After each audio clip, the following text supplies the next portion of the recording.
The 33rd Annual Georgia Farm Bureau Commodity Conference was held recently on the University of Georgia's Athens campus. And one of the featured speakers was American Farm Bureau Chief Economist Bob Young, who covered a number of issues.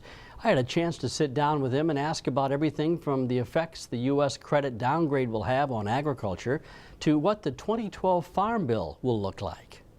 Well, I think the Farm Bill is going to have the potential to have some pretty substantial changes made to it over a period of relatively short number of months. This super committee is going to talk about reducing spending, and agriculture spending is going to be a big chunk of that. How much they're likely to cut remains to be seen. I asked him how the debt ceiling is likely to affect those in agriculture.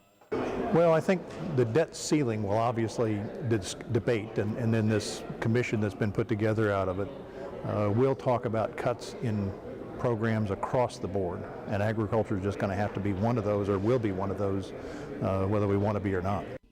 As we all know, Standard & Poor's decreased our AAA credit rating recently, and it's caused a ruckus across the nation. How is that likely to affect the ag industry?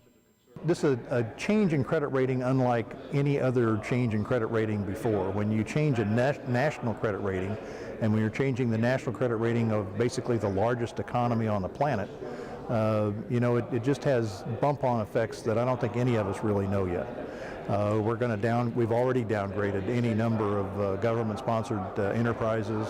We're going to downgrade state governments. We're going to downgrade county governments, just because, again, knock-on effects. If the parent gets downgraded, everybody below has to get downgraded.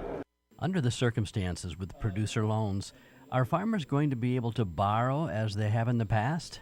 Well, I don't know. If you look at the way the market's behaved over the last few days, there's been a pretty significant move still into the federal treasury notes.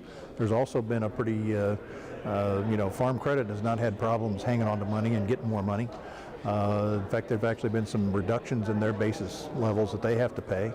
So I don't know. Like I say, this is territory that none of us have been in before. Then let me ask you this. Considering everything that is going on, is there any good news we can talk about? Well, the good news, I guess, a couple of good news points. One, that maybe now we're finally getting a handle on this. As a nation, we're recognizing how tough this problem is, and we're ready to take the steps to finally really deal with it. We've just put it off for 30 years. The other thing, maybe a short-term issue that I do think the dollar is going to continue to weaken, make our exports that much more competitive in world markets, and so that's a bright sliver, if you will, out of this whole thing. It's not a lining, but it may be a sliver.